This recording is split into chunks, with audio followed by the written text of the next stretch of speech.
Situngan nareko kita mau mencermati dalam satu tahun itu ada 5 malam. Allah Subhanahu wa taala tidak menutup pintu langit.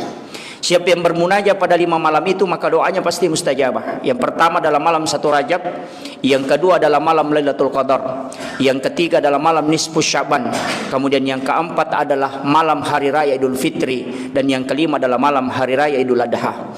Karena pada malam itu pintu langit dibuka oleh Allah, dan siapa yang bermunajat maka pasti doanya akan diijabah oleh Allah Subhanahu wa taala. Karena tidak sembarang Allah membuka pintu langit, hanya pada waktu-waktu tertentu.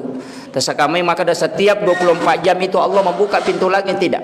Bahkan dalam hadis yang sahih dari Abu Hurairah, Nabi SAW mengatakan ada orang yang berdoa tapi tidak akan pernah tembus ke langit.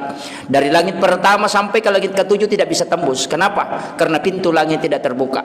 Itulah sehingga ada waktu-waktu memang Allah membuka pintu langit. Narik kuidapi waktu malah usahakan kita bermunajat pada waktu itu. Karena